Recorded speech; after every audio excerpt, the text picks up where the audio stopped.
여러분, 제가 종종 말씀을 드립니다마는 여러분들 안에 두 마리의 짐승 늑대가 있는데, 하나는 불행이라고 하는 것, 하나는 행복이라고 하는 늑대가 있습니다.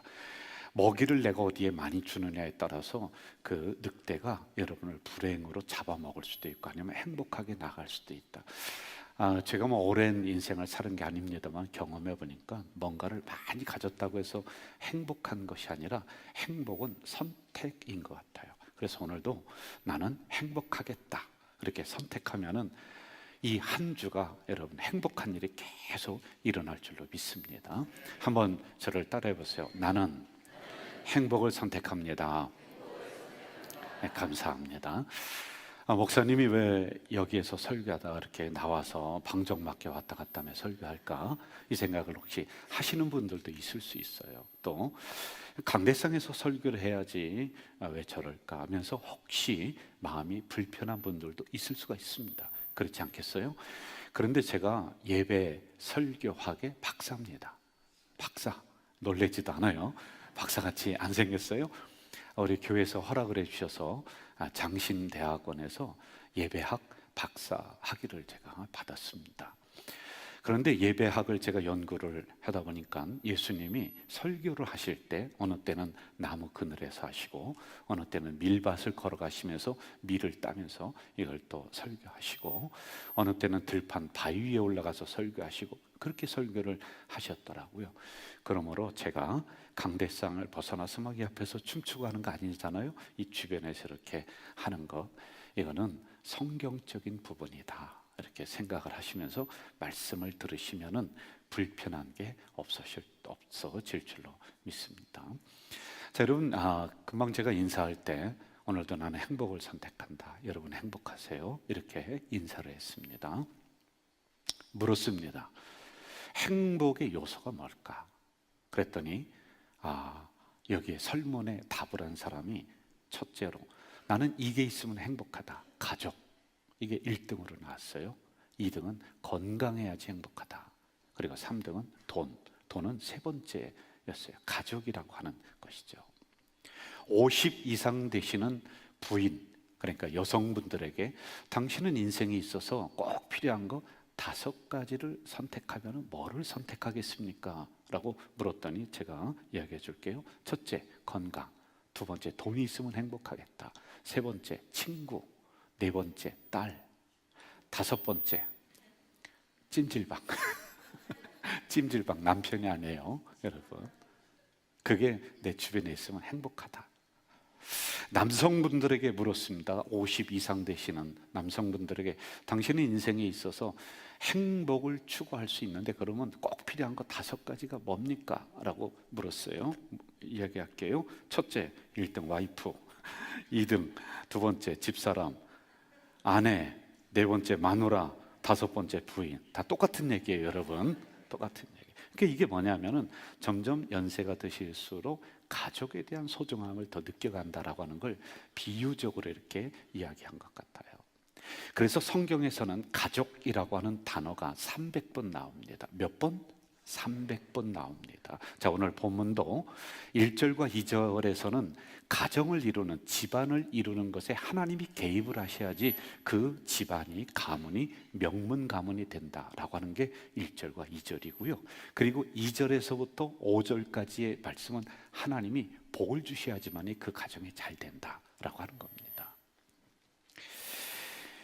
가정을 하나님이 만들어 주셨는데, 그렇다면 교회 그리고 나라, 이걸 왜 먼저 만들어 주지 않고 가정을 만들어 주셨을까? 여러분, 우리가 생활하는데 가장 기본이 되는 건 가정이라는 거예요. 여기가 편안해야지, 여기가 든든해야지 밖에 나가서 남자들은요 자신 있게 일을 할 수 있고요, 그리고 여성분들, 자녀분들도요 당당하게 살아간다. 그래서 가정을 하나님이 먼저 만들어 주시고 거기에 복을 주셨다라고 하는 겁니다. 이렇게 가정을 이루는 요소들이 많은데 특별히 3가지가 필요합니다. 도구 지원. 도구는 먹여줘야 되고 재워줘야 되고 옷 입혀, 이게 있어야지 가정이 행복하게 된다. 그리고 정체성 지원, 그리고 애정 지원이라고 하는 게 있습니다. 이 부분을 이제 좀 하나하나 풀어 나가 봅시다. 남성분들이 나이가 들수록 여성화 된다는 건 여러분들 다 인정하시죠? 눈물 많이 흘립니다. 그리고 말도 많아지고요. 그리고 성격이 더 연약해져서 삐지기를 잘합니다. 남자들이 원래 특성이 그렇습니다. 제가 어느 날 제 동기 목사와 갈등이 좀 있었어요. 불편해요, 마음이. 그래서 이걸 좀 누구에게 풀어놓고 싶었는데 마음에 상처가 됐거든요. 그게 만만한 사람이 아내, 집사람이지 않겠습니까? 여러분, 상처가 된다는 거, 요거 조금만 이야기하고 내가 넘어갈게요. 상처가 된다는 것은 내 마음이 거기에 있기 때문에 그 말에 상처가 되는 거예요. 예를 들어서 저에게 누군가가 이렇게 얘기했다고 칩시다. 목사님, 왜 이렇게 촌놈같이 생겼어요? 그러면 저는 원래 촌놈이라 그 별로 상처 안 되는 거예요. 왜? 내 마음이 거기에 없기 때문에 그런 겁니다. 그런데 어떤 분이 있다가 저에게 이렇게 얘기합니다. 목사님, 설교를 왜 그따위로 합니까? 개판 5번전이에요. 설교 은혜가 도저히 안 돼요. 그렇게 말을 하면은 저는 엄청 상처가 돼요. 왜? 내 마음이 거기에 지금 온통 가 있기 때문에 그런 거예요. 자, 하여간 제가 마음의 상처가 되어서 제 집사람에게 좀 풀어냈어요. 당신 있잖아, 누구누구 알지? 안 돼요. 그 인간 왜 그래? 그 목사 왜 그래? 애가 쪼잔뱅이 같고 말이야, 아주 못됐고, 그러니까 인간성도 그렇고 목회도 그렇고, 그러니까 그렇게 살아가지. 막 제가 이야기를 했어요. 그랬더니 제 이야기를 듣던 집사람이 가만히 듣다가 말을 탁 끊는 거예요. 스톱 하더니, 그건 당신이 잘못이네. 제가 빈정이 상했어요. 나한테 원인을 돌리는 거예요. 그래서 제가 조금 감정을 누르고 또 이야기를 했습니다. 아니, 그래서 그 인간이 이래서 목회도 못하고 그런 거지. 그랬더니 또 제 집사람이 하는 얘기가, 그건 내가 생각해봐도 그건 당신이 잘못한 건데, 당신이 실수한 건데, 이렇게 얘기하는 거예요. 여러분, 제가 물어볼게요. 제가 집사람에게 이야기할 때 잘했느냐 못했느냐, 누가 옳으냐 그르냐를 판단해 달라고 이야기한 거예요? 아니면은 저와 같이 뭐예요? 2번이에요. 저같이 이야기해주고 공감해주고 세상 말로, 속된 말로 이렇게 좀 씹어주면 좋을 텐데, 그거 제가 잘못이라고 판단을 해버리는 거예요. 그러니 빈정이 상하고 거기에서 가족이라고 하는 정체성에 약간의 상처와 금이 가는 거예요. 제가 아내에게 이런 저는 불만을 이야기할 때 공감해 주면은 그게 너무 좋은데, 이게 잘 안 되는 경우가 종종 있는 거예요. 어느 옛날 드라마를 보니까 이러더라고요. 부인이 차를 몰고 가는데 그 차 안에서 뭐가 좀 남편과 다퉜던 것 같아요. 그러니까 가다가 이 부인이 차를 딱 세우더니 남편을 확 끌어내리는 거예요. 그리고는 차문을 닫고 운전석에 가서 창문을 내리고는 남편한테 그렇게 얘기하는 거예요. 야, 인간아, 내가 그런 소리 들으려고 이 흉본 줄 알아? 당신은 적어도 내 편이 돼줘야지, 내 소리에 공감해줘야지. 그러면서 남편을 내려놓고 그냥 차를 몰고 가는 거예요. 여러분, 남자분들 조심하세요. 거리에 놓고 부인들이 갈 수 있단 말입니다. 옳고 그름을 이야기하는 것이 아니라 공감해주고 인정해주는 것, 그러면은 가족이라고 하는 정체감이 형성이 돼요. 우리 남편이 좀 부족하고 우리 자녀가 좀 부족하죠. 우리 아내가 좀 부족할 수 있죠. 그래도 여러분, 가족이기 때문에 옳고 그름보다, 논리성보다 인정해 주는 게 먼저 필요하다라고 하는 거, 이거 꼭 기억해 주면 좋을 것 같아요. 그동안에 제가 가자절개를 우리 섬기면서 제가 참 수천 편의 설교를 했습니다. 제가 많이 할 때는 한 주에 몇십 편을 설교를 하고 1년이면 1000번 정도 가까이 설교할 때도 있었거든요. 그런데 그 어떤 분 하나, 성도들이 저에게, 목사님 설교 참 못합니다. 설교가 이렇게 나쁜, 이런 거 한 번도 이야기한 적이 없었어요. 제 친구 목사는 어느 날 안수 집사님들이 A4 용지 이만큼에서 적어왔대요. 뭐를 적어왔냐 그랬더니, 목사님이 고쳐야 될 것, 설교는 이렇게, 이거는 은혜가 안 되고, 저거는 이렇게, 이게 20가지인가 30가지가 되더래요. 그리고 심지어는 축도할 때 목사님 축도에 손이 너무 굽습니다. 뭐 덮여 어쩌고 저쩌고 한 거예요. 이 목사님이 너무 상처가 돼서 그 귀에 잊지 못하고 다른 데로 가셨어요.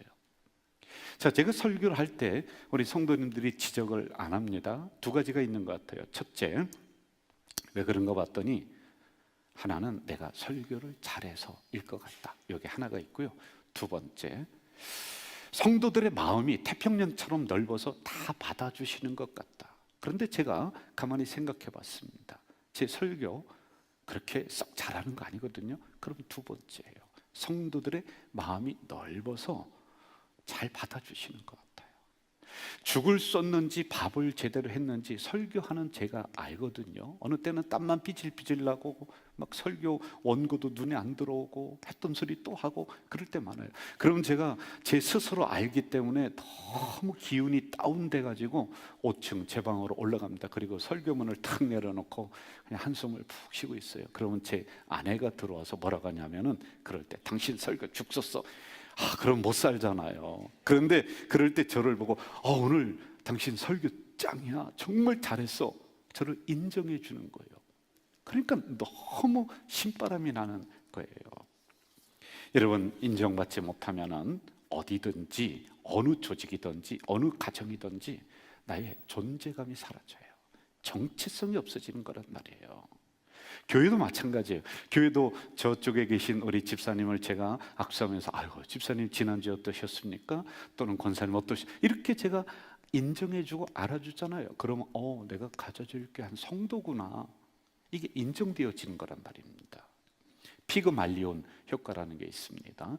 이 피그말리온 효과라고 하는 것은 타인의 기대와 그리고 관심으로 인해서 내 능률이 오른다. 이게 무슨 얘기냐면 심리학적 용어인데요. 잘한다. 아이고 최고야. 그러면 그 말에 내가 부응하기 위해서 더 그 말에 이루어주기 위해서 내가 노력을 한다는 거예요. 더 잘 된다는 겁니다. 여러분, 우리 교육학에서 선생님들이 학생을 다룰 때 이렇게 다루는 거예요. 칭찬해 주는 거예요. 인정해 주는 거예요.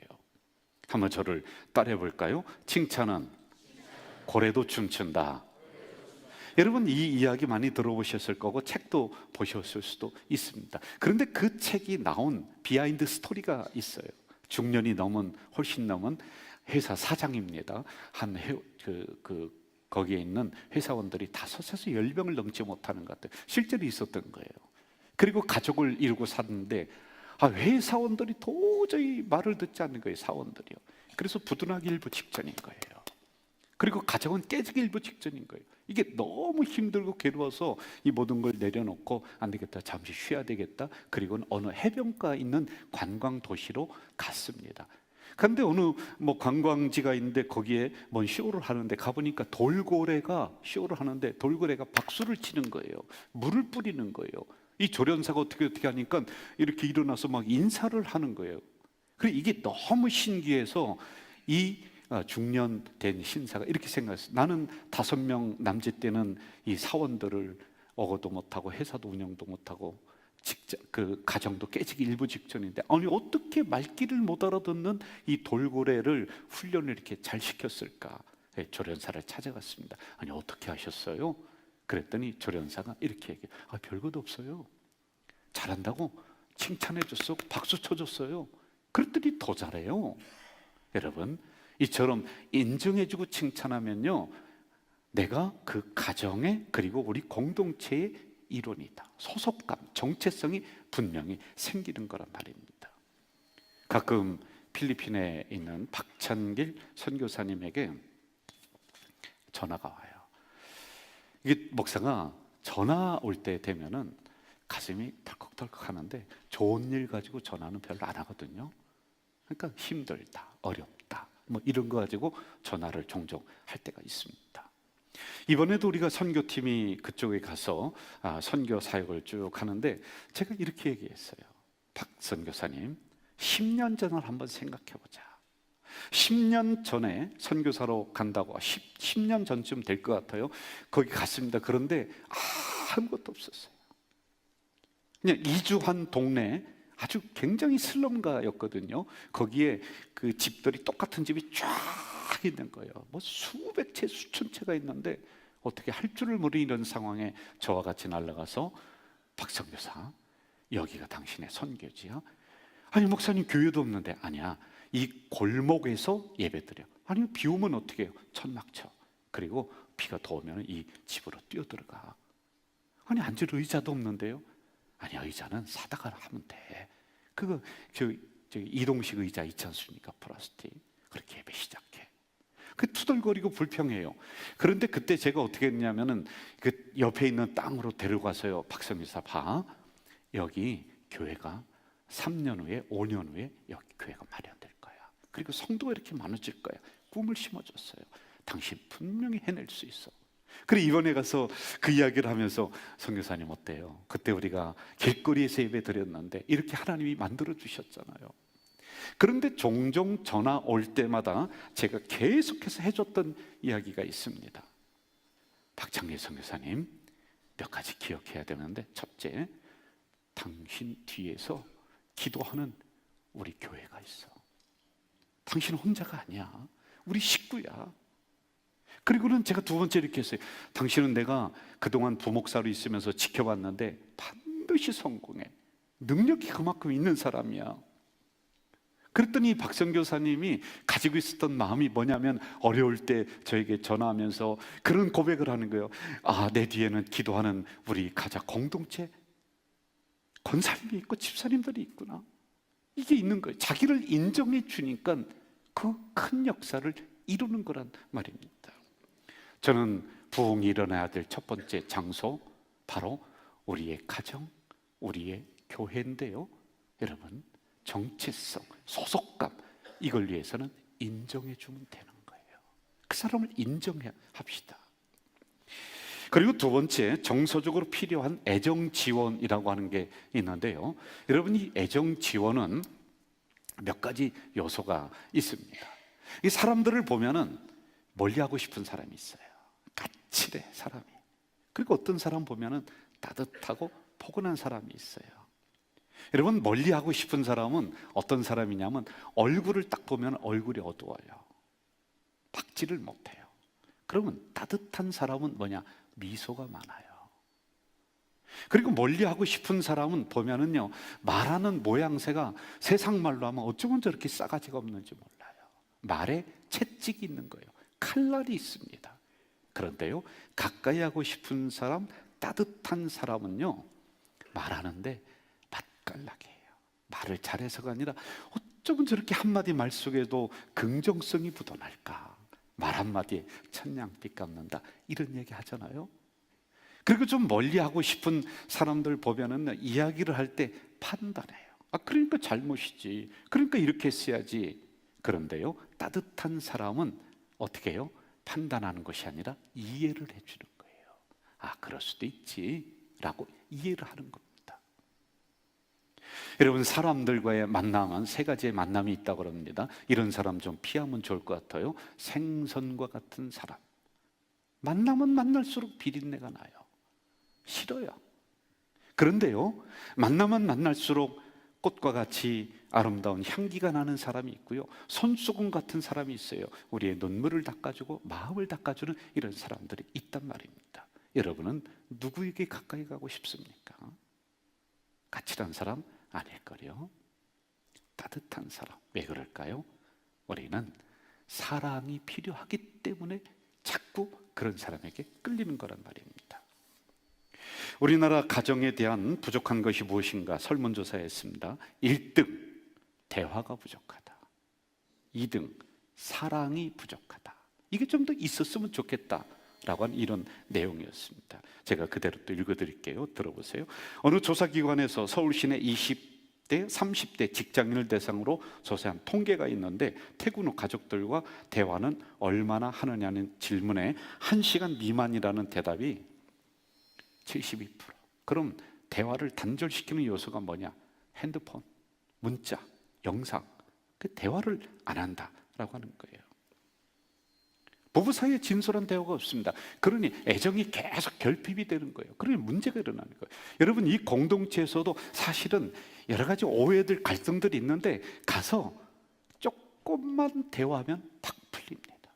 그런데 그걸 안 하는 거예요. 왜? 대화가 단절되니까요. 작년 12월에 저희 아버지께서 돌아가신 것 여러분들 다 아실 거예요. 돌아가시기 한 10개월 전부터 못 움직이시고 집에 누워 계시고 그냥 거실에만 이렇게 휠체어 타고 나오시고 그렇게 하셨어요. 제가 종종 갔습니다. 그럼 갈 때마다 아버지가 저에게 뭐라고 하느냐면, 얘야 용돈 좀 줘라, 돈 좀 줘라 그러는 거예요. 그래서 제가 물었어요. 아버지, 아니 바깥 출입도 못 하는데 무슨 돈이 필요해요? 그래도 달라고 하니까 10,000원짜리 이렇게 해서 한 10장 해서 드립니다. 그럼 아버지가 그 침상 병상에 이렇게 누워 계시면서 이 돈을 저금하는 곳이 있어요. 어딘가 봤더니 이불 속, 자기 머릿맡에 이불 속에 이렇게 돈을 넣는 거예요. 아버지가 주무실 때 제가 이불 속을 이렇게 들춰봤더니 돈이 꽤 많아요. 이게 뭐 하시는가 봤더니요, 자식들에게 용돈을 주는 것이 아니라 자식들은 잠깐 왔다가 그냥 얼굴 지다고 가거든요. 그런데 아버지에게 오셔서 3시간, 4시간 그 옆에 앉아서 계속 대화를 해주는 요양보호사 할머니가 있어요. 이분이 권사님이신데 아주 친절하게 잘해주세요. 그러니까 우리 아버지는요, 자식들에게 용돈을 받아서 이 할머니에게 용돈을 주는 거예요. 왜? 나에게 대화해주고 나를 친절하게 해주니까 그게 너무 고마운 거예요. 자식 새끼들 길러봤자 와서 얼굴 삐끔 쳐다보고 가는데, 그러면서 그 용돈을 그분에게 드리는 거예요. 근데 여러분 여기서 오해하지 마세요. 요양보호사들은 용돈을 받을 수가 없어요. 이걸 일단 받아서 그분은 밖에 나와서 저희 큰형님에게 다시 이거 이야기하고 다 드리시고 이렇게 하시더란 말이에요. 이번에 어느 신문 조사에서 한 내용입니다. 한번 좀 보실까요? 여러분 잘 보실려나 모르겠는데요, 이게 뭐냐면은 점점 대화가 단절되어져 간다, 이걸 빗대서 설문조사를 한 겁니다. 어른들이 되면은요 논리성 떨어진다고 했습니다. 그럼 논리성이 떨어지면 젊은 세대와 코드가 맞지 않거든요. 자녀들과 코드가 맞지 않아요. 그러다 보면은 한 소리 또 하고 한 소리 또 하고, 그러다 보면 자녀들이 짜증내고 막 그럽니다. 한번 영상 하나 보고 또 다시 이어갑시다.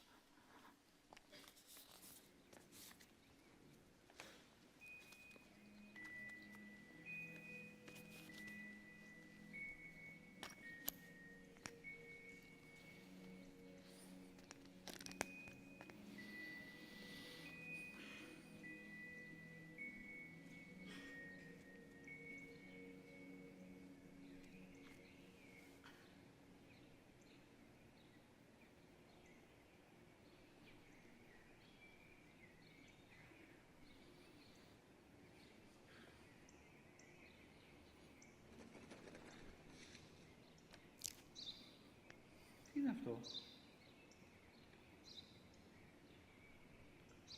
Ένα σπουργίτι.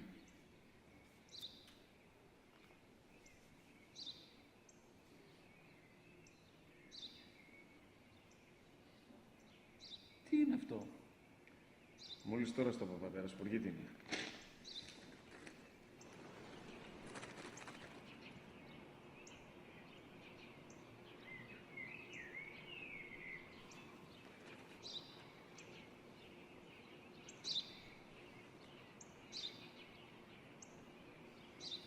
Τι είναι αυτό? Ένα σπουργίτι είναι, πατέρα. Ένα σπουργίτι. Σπου-γι-τι.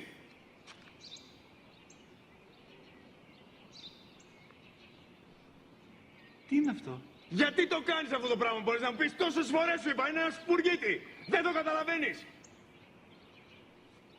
Πού πας?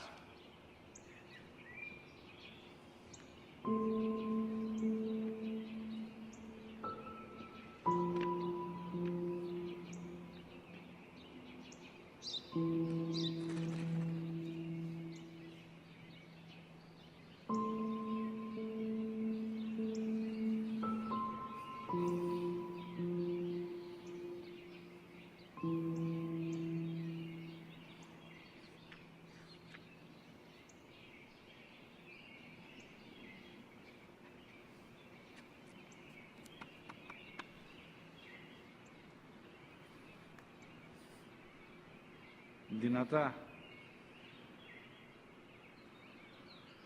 Σήμερα ο μικρός μου γιος που πριν λίγες μέρες έκλεισε τα 3 Καθόταν μαζί μου έξω στο πάρκο όταν ένας σπουργίτη ήρθε και κάθισε απέναντί μας.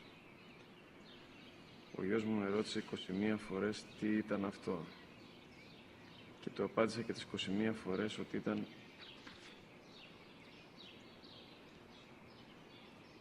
ένα σπουργίτη. Τον αγκάλιασα τρυφερά και τις 21 φορές που μου έκανε την ίδια ερώτηση, ξανά και ξανά, χωρίς να εκνευριστώ, νιώθοντας στοργή για το αθώο μου αγοράκι.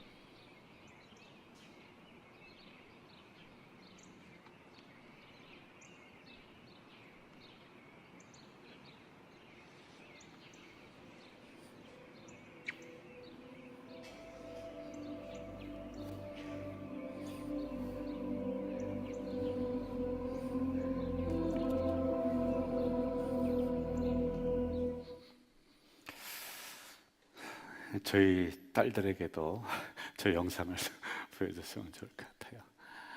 저도 또 반복적으로 얘기하고 이게 코드가 잘 안 맞는데 그렇게 우리를 길러주셨죠. 이렇게 우리는 애정이, 사랑이 필요한 존재들인데 우리는 그걸 잊고 살아가는 것 같아요. 자녀들에게도 물었습니다. 너 무슨 소리가 가장 듣고 싶니? 그랬더니 사랑합니다. 사랑한다. 이 소리가 가장 듣고 싶다는 거예요. 여러분, 저는 목회 30년 넘게 했는데 사랑의 에로스적인 사랑, 아가페, 저 솔직히 그거 모르겠어요. 저 구분 못 하겠습니다. 얼마 전에 제 둘째 딸이 저에게 드라마 하나를 소개를 해주는데 제목이 폭삭 속았수다. 폭삭 속았수다. 그래서 딸이 소개해준 그 드라마니까 한번 봤어요. 그러다가요, 제가 그 드라마를 1편부터 끝까지 다 보게 됐어요. 제가 그거 보면서 정말 많이 공감하고 정말 많이 울었어요. 우리 시대를, 우리 어른들 시대를 살아왔던 부모들 아낌없이 희생해 주신 그 사랑, 거기에 담아놓고 있는 거예요. 영상에 쭉 담아놓고 있는데 내 얘기하는 것 같더라고요. 폭삭 속았수다. 여러분, 하나님의 사랑이 그런 거 아닌가요? 여러분에게 폭삭 속았수다. 폭삭 속았죠. 지금 여러분의 자녀에게 폭삭 속았수다. 그러면서 또 우리는 그렇게 사랑하는 것 아닐까요? 자녀에게만 사랑이 필요한 것이 아니라 어른들에게도, 우리들에게도 사랑이 필요합니다. 위암 말기가 된 엄마, 몰랐어요. 그런데 위암이라는 걸 발견하고는 이렇게 글을 썼습니다. 그 글이 대상을 차지했는데요, 한번 좀 들어보실까요? 나에게 티끌 하나 주지 않은 거린들이 내게 손을 내밀 때면 불쌍하다고 생각했습니다. 그러나 나에게 전부를 준 어머니가 불쌍하다고 생각해 본 적은 없습니다. 나한테 밥 한 번 사준 친구들과 선배들은 고마웠습니다. 답례하고 싶어서 불러냅니다. 그러나 날 위해 밥을 짓고 밤늦게까지 기다리는 어머니께 감사하다고 생각해 본 적은 없습니다. 실제로 존재하지도 않는 드라마 속 배우들 가정사에 그들을 대신해 눈물을 흘렸습니다. 그러나 일상에 지치고 힘든 어머니를 위해 진심으로 눈물을 흘려본 적이 없습니다. 골방에 누워 아파하던 어머니 걱정은 제대로 한 번도 해본 적이 없습니다.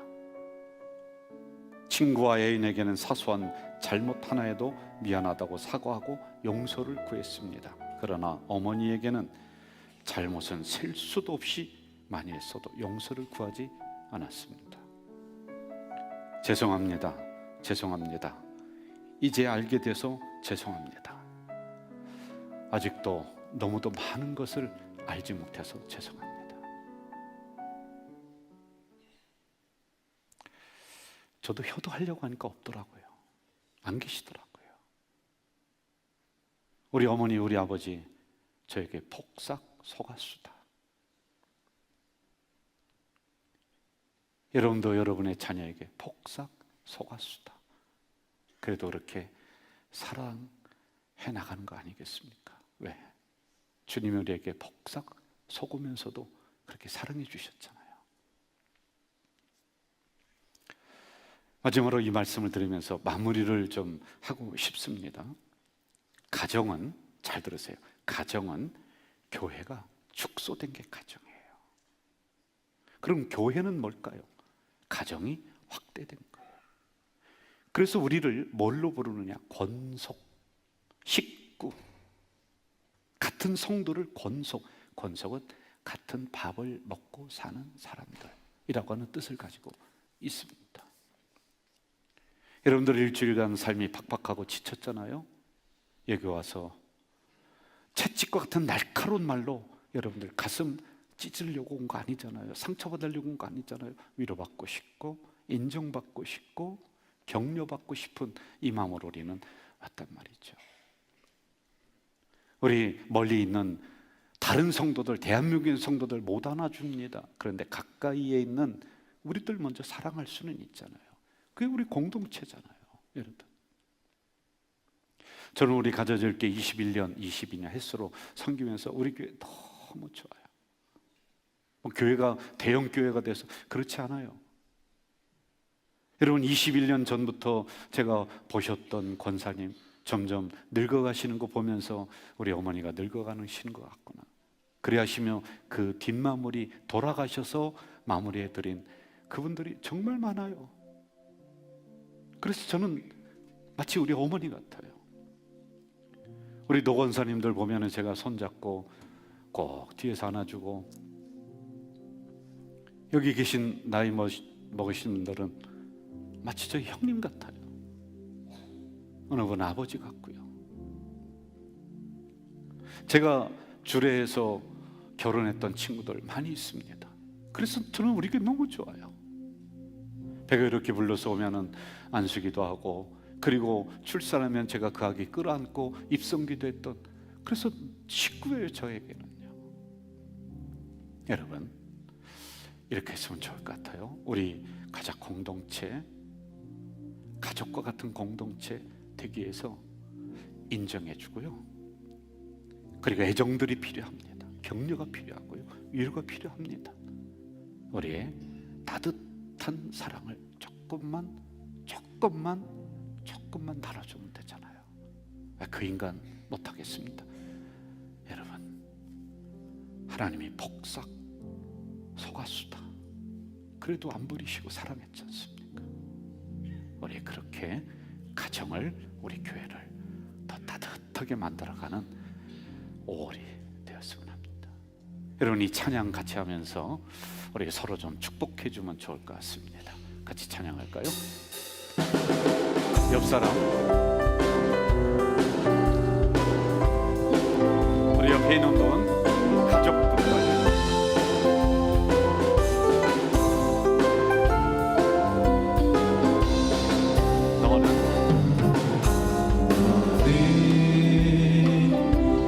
가장 너머로 뻗은 나무 가지에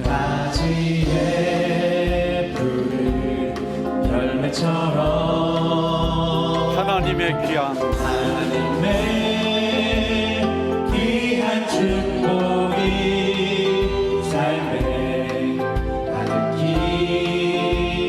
넘쳐날 거야. 우리 찬양대를 보면서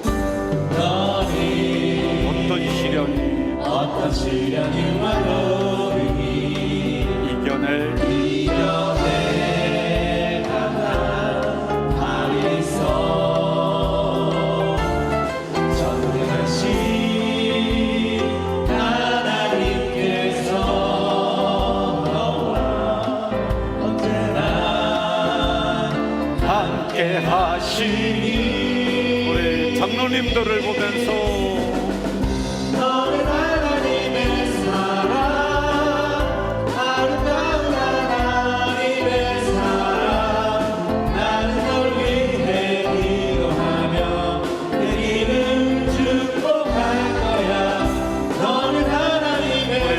주변에 있는 분들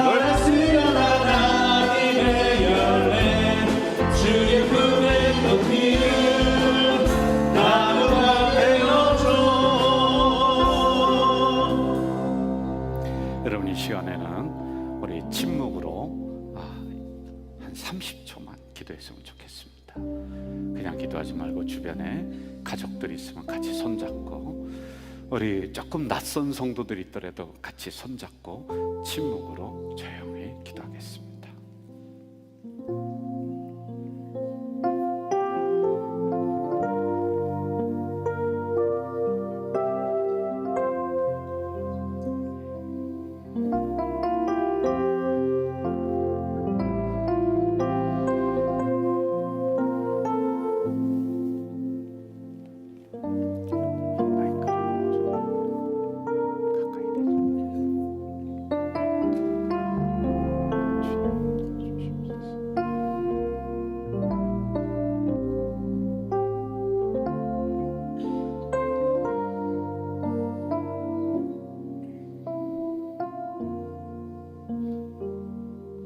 예수님의 이름으로 기도하옵나이다. 아멘.